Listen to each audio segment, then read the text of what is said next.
Alors Joy, toi, ta chronique, donc premier passage pour cette saison 3, première chronique aussi, on enchaîne les chroniqueurs pour leur première.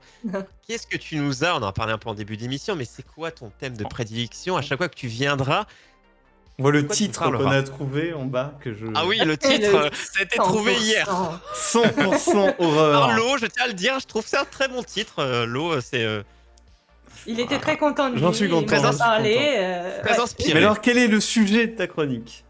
Bah écoute, l'horreur, alors l'horreur au sens large, ça peut être tout et ça sera un peu de tout, ça sera mes trouvailles sur internet, des films à vous recommander de mon cru, pas le meilleur film d'horreur en 2021, je suis pas allée piocher la liste du trio sur... voilà. C'est des trucs que j'ai vus, c'est des trucs que je recommande, je suis assez difficile donc voilà, ça sera un peu ça, et puis des jeux vidéo, un peu tout, les trouvailles du moment quoi. Et là du coup, bah, pour Halloween, forcément... j'ai des threads d'horreur, une sélection de films et un jeu vidéo, voilà. Bah, Parfait. c'était assez dense. Quand j'ai vu la liste que je dis, eh ben, on va Ah en ouais, avoir pour j'étais notre argent. inspirée, C'est hein. gratuit, on en a pour notre argent. C'est C'est ça. magnifique. Alors moi déjà un truc que j'adore, c'est les histoires sur internet. Et du coup je suis allée un peu fouiller, non pas sur les Reddit les plus standards hein, qu'on connaît un peu via les youtubeurs actuels. Mhm. Je suis plutôt allée chercher des histoires qui vont être, et je trouve qu'ils sont les plus efficaces, plausibles, auxquelles on peut s'identifier et surtout qui sont vraies. Alors après, bon, c'est Reddit, on sait jamais si c'est vrai à 100%. Le mystère. Ceci dit, voilà, ceci dit, le Reddit dans lequel je suis allée piocher mes 2 histoires que je vais vous conter dans quelques secondes, c'est What is your scariest true story? Donc quelle est votre histoire vraie la plus effrayante? Réponse sérieuse uniquement. Voilà, donc c'est un petit thread. Il n'y a pas grand monde qui a parlé dessus. Donc c'est pas très connu et les histoires sont plutôt très cool. La première que je vais vous raconter, Oui. c'est celle du lapin de Pâques. Donc on reste dans les costumes, même si c'est pas vraiment la même période. Vous saurez en quoi vous déguiser après cette histoire.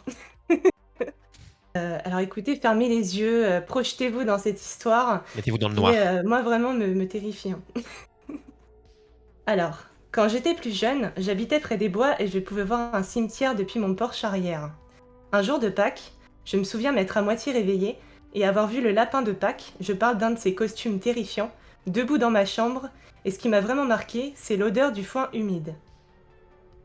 Je me suis rendormie et à mon réveil, je ne l'ai dit à personne, mais il y avait aussi un œuf de Pâques supplémentaire dans ma maison que mes parents n'avaient pas caché.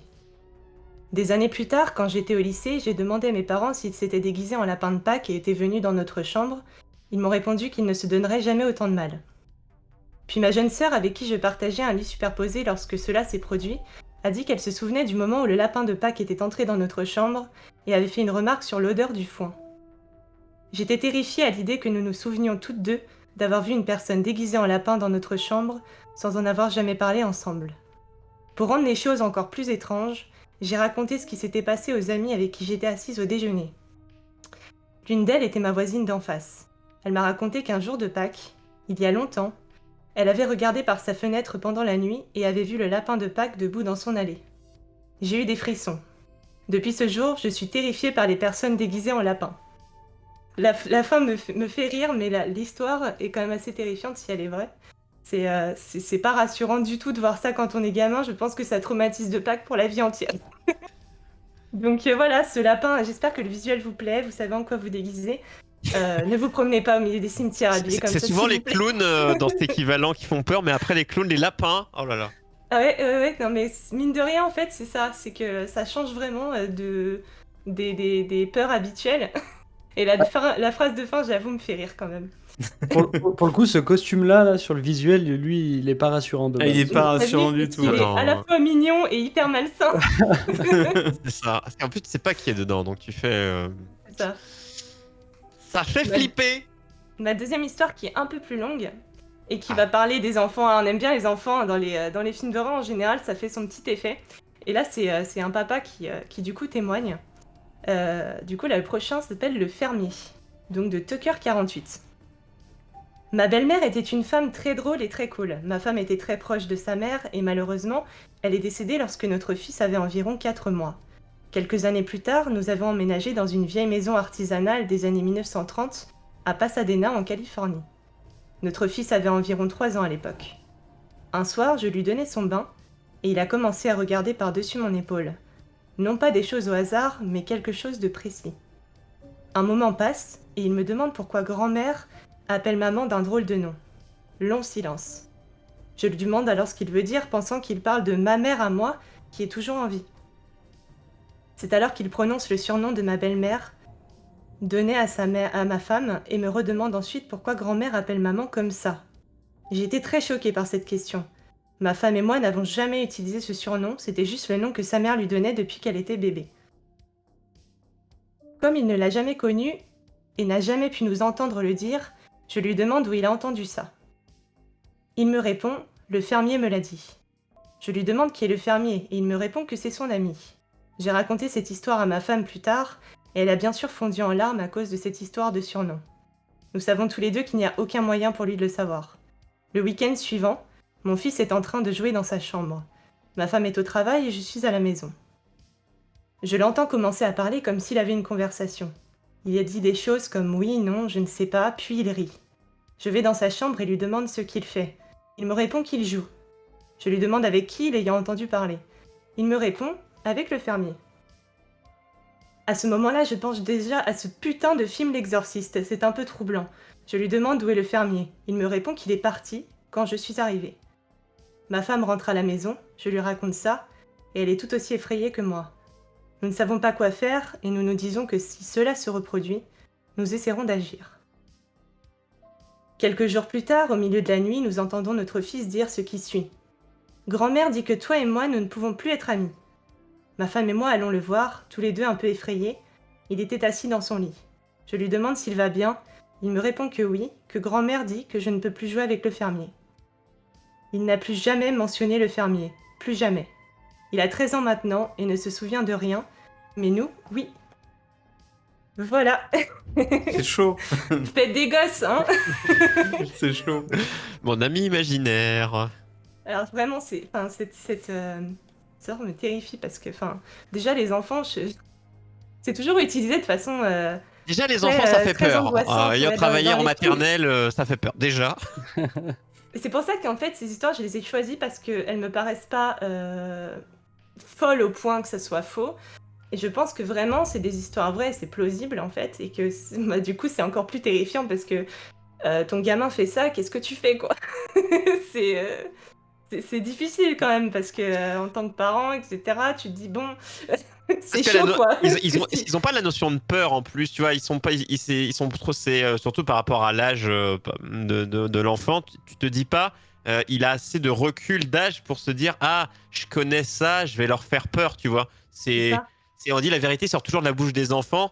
C'est ce côté-là très innocent, très naïf qui rend le truc encore plus flippant parce que tu te dis ils s'inventent des choses, on s'est tous inventé un ami, un machin ou autre, mais il y a une différence des fois entre là tu vois dans les faits, dans les paroles, tu fais c'est pas le côté ouais c'est bon il a Casimir son ami imaginaire et c'est bon je vais chercher des vieilles références des références de vieux ça ne rajeunit pas, ouais. Il n'y a même pas de ma génération d'ailleurs mais là il y a vraiment ce côté c'est pas un ami mignon ou autre, c'est déjà tu sais il y a un ouais, le fermier, quoi.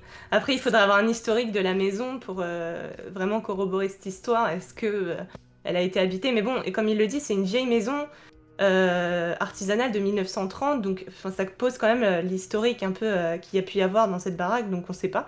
Mais c'est assez intéressant parce qu'il en donne et pas suffisamment en fait, donc on est assez perdu, mais c'est quand même assez angoissant et j'aime beaucoup la phrase en tant que père, le mec se dit carrément je pense déjà à ce putain de film L'Exorciste, ça me fait rire quand même de tiens, le gamin il est possédé là. Ouais c'est ça, hein. Mais c'est fou et surtout c'est toujours dans des trucs où tu te dis ça n'angoisse pas les enfants. Tu sais, je veux dire moi je me réveille en disant parce que c'est forcément qu'il a entendu des trucs, enfin il y a vraiment il y a quelque chose d'un peu mystique entre guillemets et mais moi ça m'arriverait ça enfin nous en tant qu'adultes où on a beaucoup plus de références pop culture ou je ne sais quoi je veux dire ça nous choquerait que le gosse c'est bah oui on est venu me parler enfin voilà ça fait très non, mais moi, normal déjà le gamin je le laisse plus jamais seul, plus une minute quoi. Non, mais je le mets dans sa tente dehors. Moi, je le sors de la maison. C'est lui qui est hanté. Avec le fermier dehors. La dans tente le maïs. Quechua, tu vas l'utiliser, mon gars. Hein. Allez, va avec ton pote là dans les champs, c'est bon quoi. Ah ouais, non, mais moi, c'est toujours ce côté-là. Parce que quand j'en écoute, c'est un petit peu la mode. Et entre guillemets, on peut en entendre. Il y a beaucoup de gens plus ou moins talentueux. Il y a plein de gens plus ou moins connus qui en font. Et avec plus ou moins de talent, je disais. Et c'est bien de voir la diversité qu'il y a. Il y a toujours cette question de.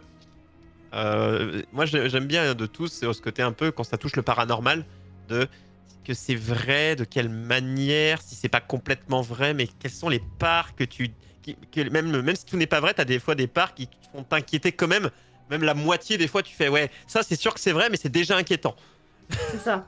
C'est ça. C'est assez compliqué après la question du paranormal. Et le est doute assez fait vaste. peur.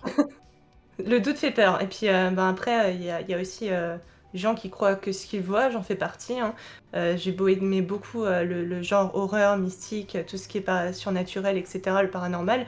Je me documente beaucoup et c'est vrai que je suis quand même du côté des sceptiques. Et moi, j'attends qu'une chose, c'est de le voir de moi-même. Après, Le fermier. Oui. le Attends de fermier. voir tous. Moi perso, je Tombe bien, voudrais pas voir le fermier quand même. peut-être le lapin de Pâques, du coup. Non plus. Attends. Dans ton allée, le soir On a d'Halloween, un ça fait sondage en plaisir. cours sur Twitch, donc en L'histoire la live. plus angoissante. Apparemment, pour l'instant, le fermier est le plus angoissant des deux. Mais bon, le lapin, pareil, C'est hein, les j'aimerais enfants, pas le ça, je croiser. vous Hein. avais dit. c'est- Alors fait du peur. coup, vous vous demandez peut-être que regarder lors du soir d'Halloween, ou même en général, bientôt. avoir une petite... voilà, exactement. Il n'y a pas de moment pour regarder des films d'horreur si on aime Exactement, ça. ou même toute regarder un l'année. bon film d'horreur. Voilà. Donc après, j'en ai pas parlé au tout début parce que j'ai fait une trouvaille cette semaine, mais c'est dans mes recherches justement d'essayer de vous conseiller. J'avais 2 films et je voulais en conseiller un troisième, mais vraiment dans le thème d'Halloween. Du coup, je suis un peu allée fouiller et je suis tombée sur qui, à mon sens, est une pépite. Je vous en parlerai à la fin. D'abord, je vais aborder les 2 premiers films. Il y a un tout premier film qui s'appelle The Visit de Night Shyamalan, donc, que vous connaissez sûrement très récemment avec le film Split, mais qui a fait Sixième Sens, Le Village, Incassable, etc. Du coup, qui s'essaye à un premier found footage. Le found footage dans le genre horreur, les films d'horreur, c'est en fait utilisé comme Blair Witch, un peu comme si on avait récupéré une caméra dans le cas de Blair Witch, par exemple, dans la forêt. Et du coup, on va diffuser les images trouvées, comme si ça avait été du coup filmé à l'épaule, voilà, exactement comme dans The Visit. Et voilà, du coup, c'est utiliser une sorte de média trouvé quelque part et en faire un film et montrer, sous-entendu, ces images sont réelles, ont été tournées par des vraies personnes, etc. Et du coup, ce genre-là est assez intéressant parce qu'il y a tout un mysticisme autour. Quand est-ce qu'on l'a trouvé, c'était qui, pourquoi. Et dans The Visit, ce qui est très intéressant, je vais d'abord vous lire le synopsis et après je vais vous dire pourquoi le regarder. Voilà. Alors, synopsis, c'est 2 enfants sont envoyés passer une semaine en Pennsylvanie dans la ferme de leurs grands-parents. Mais lorsque l'un d'eux découvre qu'ils sont impliqués dans quelque chose de profondément dérangeant, leurs chances de retour s'amenuisent de jour en jour. Alors déjà, ce réalisateur, il a un style particulier qui fait que il sait raconter ce genre d'histoire et il sait poser une sorte de mystère sans jamais trop en montrer. Et c'est ça que je trouve hyper intéressant dans ce film. Et c'est une histoire dans laquelle on peut s'identifier assez facilement, sachant qu'on est du point de vue des enfants. Et il y a aussi ce côté, je trouve, très oppressant, parce que c'est des enfants, en fait, et qui sont livrés à eux-mêmes. Toujours Et les enfants. c'est assez rare, en fait. En fait, d'habitude, les enfants sont assez terrifiants, mais là, ils sont vraiment livrés à eux-mêmes. Et c'est ce côté-là, en fait, qui fait que le film fonctionne aussi, quoi. Voilà, donc bon, là, ça parle de grands-parents, donc globalement, je pense que quand même, on va pas se le cacher, les vieux et les enfants dans les films d'horreur, ça fonctionne. Je sais pas pourquoi, mais ça fonctionne. Donc, c'est vrai que c'est assez terrifiant, quoi. Les jumpscares sont hyper efficaces et l'ambiance via les grands-parents qui joue très très bien et très malsaine. Et voilà, donc je vous le conseille, c'est un très bon film à voir et vous serez pas déçus. Et j'ai Voilà. vu 7 octobre, c'est donc déjà largement à l'écran là. Oui, bien sûr, ouais, il est sorti il y a un moment. Donc il est trouvable. Alors j'ai pas regardé sur quelle plateforme il peut être regardé, ceci dit. Après, Mais ça dans se le trouve style, moi je facilement, trouve je pense. que tu parlais avec les enfants, les vieux, et ça marche toujours très bien, je suis d'accord. Ouais. Mais dans le style, disais, ouais, l'effet, c'est le cas dans autre que des films d'horreur, c'est beaucoup plus dans le film d'horreur, mais le côté caméra épaule tremblante, du coup, où elle bouge beaucoup, moi je trouve c'est toujours le côté, c'est souvent des fois utilisé juste dans certaines scènes, quand le film n'est pas entièrement fait comme ça, où tu te dis, à ce moment-là, il va se passer un truc particulier. Et là, tu te dis que à tout moment, d'une part, il y a un film d'horreur, à tout moment, il peut vraiment se passer un truc, tu t'y attends peut-être pas. Et là, je trouve, moi, c'est un des trucs qui aide à l'angoisse, et en tout cas, moi, qui m'angoisse beaucoup. Et Du coup, Parce que heureusement. c'est de la vision première personne. Toi, tu sais qu'il va se passer un truc, et la personne est hyper naïve à filmer Tu ces dis trucs. qui est, je veux dire, la personne derrière, qu'est-ce qui va arriver? Il va arriver quelque Ouais. chose à la personne qui filme, à la personne, aux personnes qui sont filmées. Du coup, t'as ce côté, tu sais pas trop d'où va venir la menace, qu'elle soit pesante, sans parler de jumpscare ou autre. On parle pas d'un gars qui va te gicler à l'écran, mais rien que ça, quelque chose d'angoissant, mais tu sais pas qui est-ce qui est vraiment visé, puisque la caméra est via une vraie personne qui Mais est là, dans le scénar. ouais. Là, c'est vraiment une ambiance qui est posée. Les jumpscares sont efficaces parce qu'il n'y en a pas beaucoup. Et il y a une anecdote, du coup, j'ai pris quelques anecdotes sur les films. Un truc qui fonctionne très très bien dans l'horreur et qui est rarement fait, c'est que dans ce film, il n'y a aucune bande originale, en fait. Tous les sons et toute l'expérience que vous allez vivre se passe via l'enregistrement des enfants. Et du coup, en fait, il n'y a pas de musique qui va monter vous prévenant qu'il va se passer quelque chose. Il n'y a pas de bande originale. Donc, en fait, des fois, quand il y a du silence, c'est un silence pesant. Et l'attitude des grands-parents, les enfants qui se posent des questions et quelques vidéos comme ça qui sont un peu mises comme des scènes de coupe sont très angoissantes. Et ça monte tout doucement et c'est très efficace, vraiment. C'est disponible depuis 2015, hein. C'est un film de 2015, hein, j'ai vu. Ouais. Du coup, on D'accord. parlait Il est octobre, assez voilà. récent, Ouais, mais 7 dispo octobre, mais pas de cette année, quoi. Ok. C'est ça. Et du coup, bah, à retrouver, c'est vrai que je suis en train de regarder, mais je sais pas trop des plateformes. J'aurais bien dit des Blu-ray, mais l'homme m'aurait dit comment qui achète encore des Blu-ray? Donc je ne le dis pas. Je ne dis Non, plus c'est rien vrai que j'aurais maintenant, dû support noter ça. physique. Je vous le ferai la prochaine fois. Je vous dirai où est-ce qu'on peut les trouver. Après là, je sais pas. Je sais que quand même le Le réal est chat, quand même Tachibana, connu. vas-y, regarde s'il te Ouais. plaît. Est-ce que Tu c'est vas sur pouvoir, Netflix, en fait? C'est la question que tout le monde se Netflix, pose. Amazon Prime, Ouais, un c'est des ça. deux de toute façon. Je pense que ça y est. Après, au pire des cas, il y a toujours la location sur Amazon Prime, il me semble, ou même sur les consoles, etc. À 3, Sur 4 euros, MyCanal, Ouais. sur Canal+, de ce que je lis vite fait. MyCanal, si ça vous MyCanal, intéresse. Ah oui, d'accord. c'est pas fou, quoi. Et Non, à sûrement en Netflix, location Ah, mais sur pas chez nous, Netflix. mais pas en France. Ah, pas en France. Très bien. Désolé, je vous fais des fausses VPN. joies. Je vois Notre au nom futur de sponsor Ça NordVPN. tombe titre, très bien non parce que pas. nous sommes sponsorisés dans VPN. Ouais, voilà, Confetti. Netflix, mais apparemment pas en France. Bon, écoute, et ben alors du coup, passons au suivant. Oui, prochain film. Alors moi, c'est un film qui m'a terrorisé et qui est... Attention, c'est une étude. Alors je vais vous lire le truc parce que ça vraiment, c'est trop bien. L'histoire autour de ce film, du coup, je ne savais pas et c'est fou. C'est qu'une étude scientifique publiée en 2020, analysant l'augmentation de la fréquence cardiaque des spectateurs pendant le visionnage de 50 classiques de cinéma d'épouvante, a désigné ce film-là comme le film d'horreur le plus effrayant de tous les temps. Et non, c'est pas L'Exorciste, c'est Sinister. Ah oui, quand même. De Scott Derrickson qui a fait L'exorcisme d'Emily Rose, donc si vous l'avez vu, voilà, qui était plutôt sympa. Moi, ça m'a pas. J'ai pas trouvé L'exorcisme d'Emily Rose exceptionnel. En revanche, Sinister est très très bien. Alors, le synopsis: un écrivain passionné de récits criminels, joué par Ethan Hawke, en mal d'inspiration pour trouver son prochain sujet, emménage avec sa famille dans une maison où a lieu l'épouvantable assassinat d'une famille entière. Il découvre dans le grenier de la maison une boîte contenant un projecteur et des bobines de pellicule Super 8 sur lesquelles ce meurtre, ainsi que plusieurs autres, ont été filmés. Il poursuit son enquête et découvre une entité qui pourrait bien mettre sa propre famille en danger. Voilà, du coup, ce qui fonctionne très très bien, je trouve, c'est le thème qui, en même temps, fait très peur et en même temps attise beaucoup la curiosité. C'est les snuff movies. Si vous ne savez pas ce que c'est en fait clairement, en gros, des scènes horribles qui sont filmées, mais des vraies scènes réelles qui sont filmées comme ça et qui vont être trouvées sur le darknet, etc. C'est l'horreur, hein. C'est vraiment l'horreur, ce genre de truc, mais du coup là le sujet, voilà, c'est le mec, c'est du fan footage en même temps, ce dont je vous parlais tout à l'heure, parce qu'il a trouvé Il a trouvé ses bobines d'un propriétaire inconnu pour le moment. Et il y a aussi ce côté snuff movie parce que c'est des scènes de torture et de meurtre, etc. qui sont dans le film réel. Et du coup, voilà, le mec tombe là-dessus.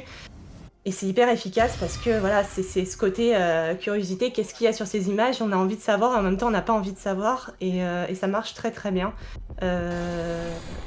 C'est assez oppressant quand on se retrouve lui face, voilà, comme on voit lui face à son écran, c'est assez oppressant et vraiment ça marche très très bien.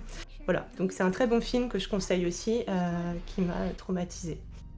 J'aime bien cet enchaînement. Il m'a traumatisé. Je vous le donc conseille. Je ne dors plus la nuit. Je vous le conseille. Exactement. Comme moi, ne dormez plus. Prime Video nous dit Ouais. Tachibana Vous pour ceux aussi, qui allez veulent le voir un regarder. psychothérapeute. Prime Video, ok. Ouais, Super. pour le coup, Sinister, moi j'aime beaucoup les films d'horreur et celui-là il est assez bien fait. Ouais. Ouais. Et j'avoue que moi j'ai pas souvent peur dans les films d'horreur, mais je les aime bien quand même. Mais celui-là il met un petit coup de pression quand même par moment, quoi. C'est, Ouais, puis il y a cette clairement, curiosité clairement, ouais. aussi quand on arrive dans un nouveau lieu, on a envie, enfin je sais pas vous, mais moi oui, mais envie de fouiller un peu, savoir est-ce qu'il y a des secrets. Moi j'ai acheté une maison, là je vais fouiller en fait, Histoire s'il du reste lieu. des trucs ou si voilà, c'est un peu... Ouais, tu en feras des Attends, vidéos, tu en feras un live entier bah pour oui, regarder. Attends, si je tombe là-dessus, je fais pas de live, je revends la maison. Soit Effectivement. bien d'accord. Effectivement, oui, c'est ça. Mais le côté curiosité malsaine, ouais. Ouais, bah ça, de toute façon ça fonctionne, on le sait très bien. Je veux Ouais. dire, rien que sur l'autoroute, t'as un ralentissement parce qu'il y a un accident et les gens veulent voir. C'est terrible, mais c'est dans la nature humaine. Tout le monde Donc, tourne la tête, ouais. Voilà, vaut mieux faire des choses innocentes et regarder des films au cinéma qu'aller chercher sur le darknet ce genre de produit. Voilà, donc Exactement. C'est regardez la prévention Sinister, du jour. ça vous calmera dans votre curiosité malsaine. J'ai vu 2012, Sinister. Moi, je suis monsieur date.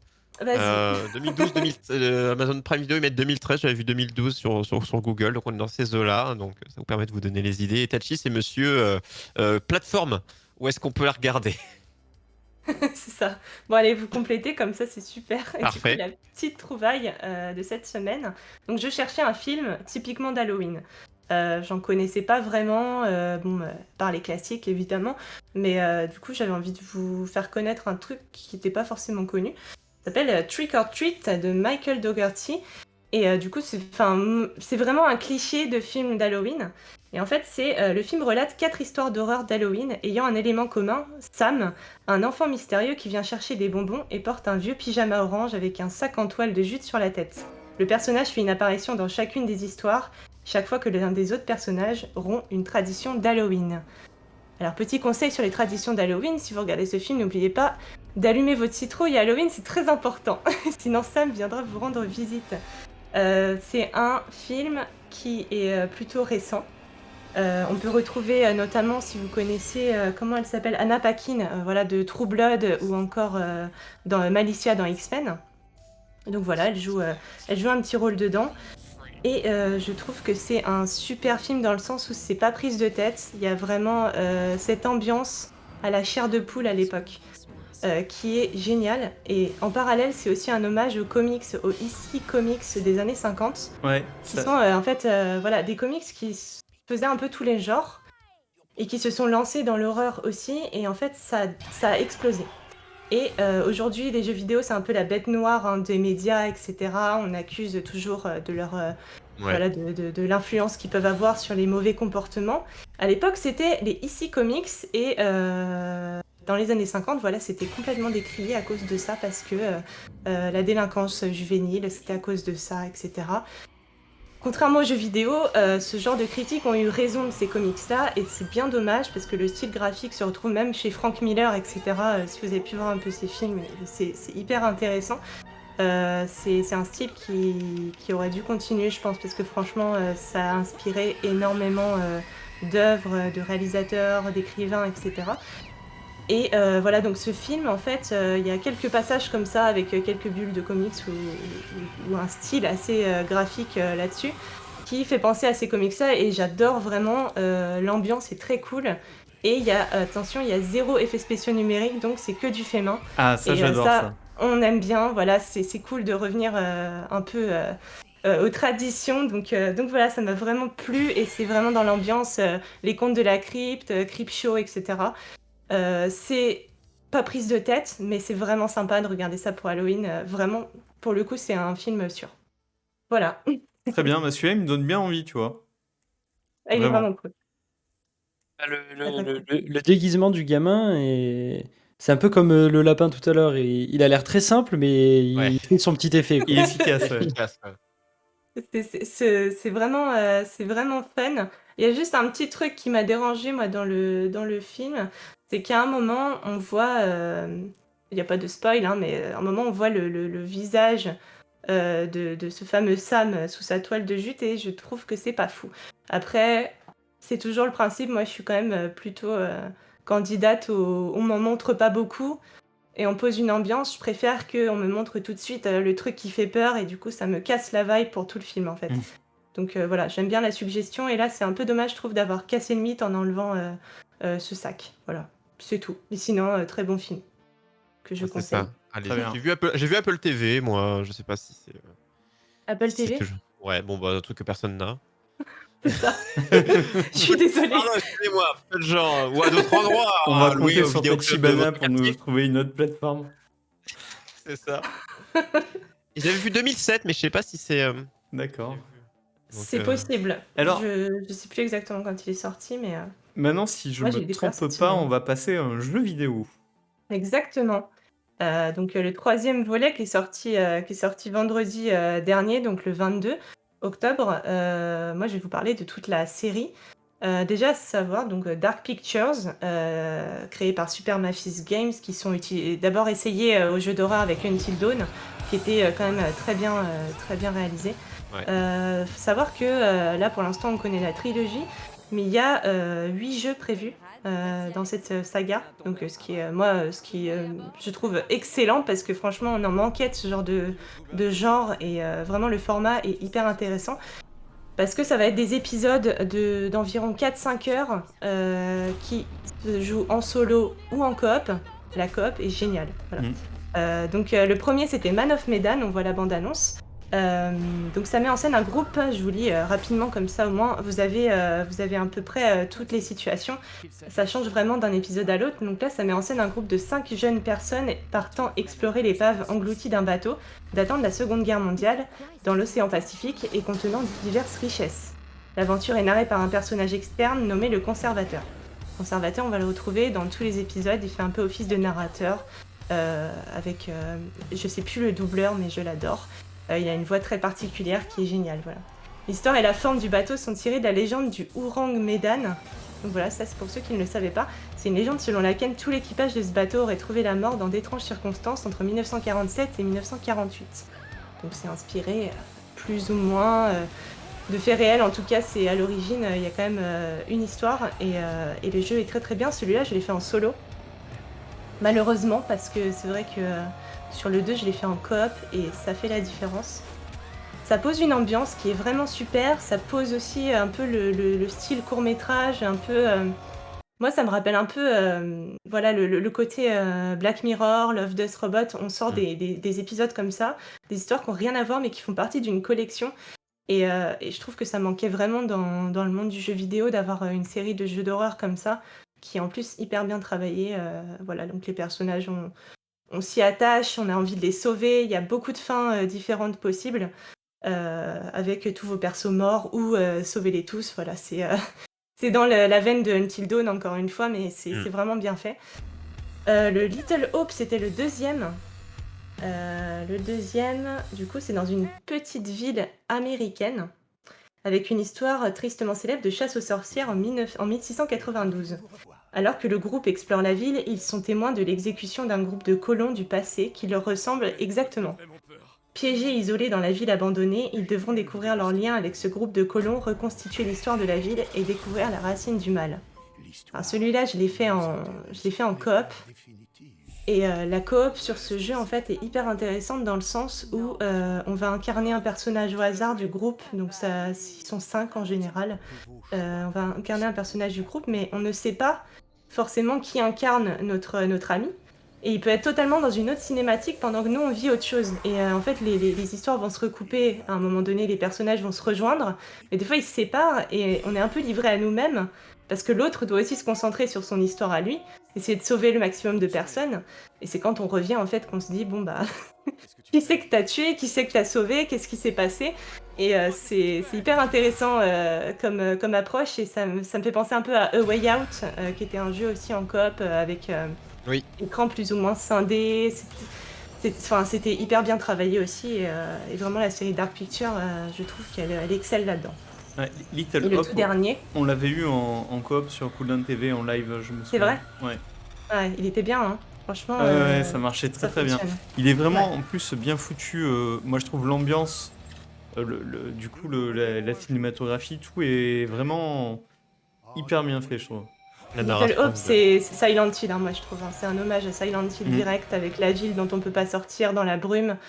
C'est pour ça que je pense que ça va clairement être un de mes épisodes préférés, parce que Silent Hill, c'est mon jeu de cœur, donc j'étais très contente de retrouver un peu cette ambiance-là, piégée dans une ville sombre. Le 2 est très très cool. Et le dernier, du coup, c'est House of Ashes. À la fin de la guerre d'Irak, des forces spéciales à la recherche d'armes de destruction massive découvrent quelque chose de bien plus mortel, un temple sumérien enterré contenant un nid de créatures anciennes et étranges. Pour survivre à la nuit tombée, ils doivent forger une fraternité avec leurs ennemis du monde d'en haut. Du coup, c'est celui-là qui est sorti vendredi. Donc bon, la découverte de créatures anciennes, nanana, bon, on retrouve un peu les veines de Alien, hein, ce groupe armé qui découvre... et on a aussi un peu un côté The Descent, le film The Descent, qui est en fait un groupe de femmes qui en fait descend dans des grottes pour faire de la spéléologie et se retrouve face à des créatures qui vivent là depuis un moment. Et voilà, donc il y a beaucoup d'inspiration. Moi, j'ai commencé hier, c'était hier, ouais, en coop, du coup, avec Madix qui est sur le chat. Donc voilà, c'était sympa. Il s'est pas encore passé grand chose de notre côté. Alors du sien, oui, parce que du coup on le fait en coop et moi j'ai pas vu beaucoup de créatures encore. Lui, il a crié de temps en temps comme une fillette, voilà. Donc ceci dit, si vous voulez voir la suite, hein, j'en profite. N'hésitez pas à venir sur ma chaîne Twitch. Je continue vendredi soir. Je Voilà. remets le Alors, lien Joy Tsuna, si vous voulez trouver. J'ai sur essayé de Twitch. vous mettre le lien du Twitter parce qu'en fait sur Cooldown, le Twitter de Cooldown, on vous offre ce jeu en ce moment même. Il y a un concours pour gagner ce jeu. Donc allez, vous l'avez en dessous en description sur Twitch. Allez sur notre Twitter et participez. Sur le Twitter de Cooldown, ouais. Vous pouvez gagner ce jeu-là. Et merci à Pat d'ours qui débarque avec un raid. Hello. Ah, ça y est. Du coup, Hello. réagis à tout. Coucou Red. On est sur presque la fin de l'émission. Il nous reste des petites choses encore. Donc, restez là pour le show. On est là chaque mercredi dès 21h pour plein de choses. Donc, voilà, c'est noté hein, pour les ceux qui raident. Voilà, des bisous à tous. Du coup, on te laisse Et merci reprendre. Joy, du coup, de ces découvertes et puis de ce rappel de cette série de jeux vidéo qui est effectivement super et qui est en coop. Ouais. Pour un jeu d'horreur, c'est quand même pas si courant, même si C'est maintenant ça. il y en a quelques-uns. Et bien Non, mais fait. c'est bien parce que si ce genre de système, en plus le jeu, je sais qu'il est quand même assez bien noté, et il y a des bons retours dessus. C'est vrai que ça pourrait amener une coop assez différente et qui manque, je trouve. C'est vrai que Mais le Resident multijoueur, on en Evil a un peu 6, marre, c'est de quoi. l'horreur. Il y a de la coop. Non, c'est de la merde. Alors, Resident Evil 6, c'est par pitié, quoi. Ah là, Ouais. je tente des choses, hein. Je tente de sauver les meubles des autres, mais pas du tout. La seule chose que je pourrais reprocher, c'est peut-être la rejouabilité, parce que quand on connaît la fin, c'est comme un film, faut pas spoiler la fin. Si on la connaît, on n'a pas forcément envie de le revoir en entier. Oui, Mais il y a quand même ce côté challenge, peut-être en coop Attends. aussi, qui motive à sauver tout le monde, après, tous les persos. si tout j'ai ça, bien quoi. compris, ils ont 5 heures de durée de vie chacun, ces jeux, Ouais, à peu et près. il y en aura 8 au final. Mm, Donc c'est vrai que bon, la rejouabilité, pas forcément. Tu te fais la série, quoi. c'est ça. Mm. Bah après, Ouais. je pense que c'est quand même une bonne collection à voir si jamais. Moi, par exemple, Little Hope, je suis pas fermée à le refaire en coop avec Madix, parce que voilà, en fait, ça nous a plu. Plus le temps passe, plus on va oublier ce qui se passe, etc. Et du coup, c'est quand même bien d'y retourner. Et non, Et on se fera un au-delà de la marathon, en rejouabilité, fait, effectivement, quand ils seront tous c'est ça, non, sortis. mais c'est ça, en fait, c'est ça qui est génial et j'espère qu'après, bah, Supermassive, vont exploser avec cette série et continuer, ce genre de jeu d'horreur parce que même Until Dawn fonctionnait déjà très bien à l'époque, quoi. Mm. En espérant que l'horreur en jeu vidéo continue sur cette pente, parce que ça fait des jeux de qualité. Bah, merci Joy de nous avoir fait mi-frissonner, mi un peu tout. C'était... Bah, avec plaisir et il y a des offres sur l'anthologie si vous voulez pour Halloween. Si jamais sur toutes les plateformes, les 3 jeux il y a des offres, voilà. c'est ça.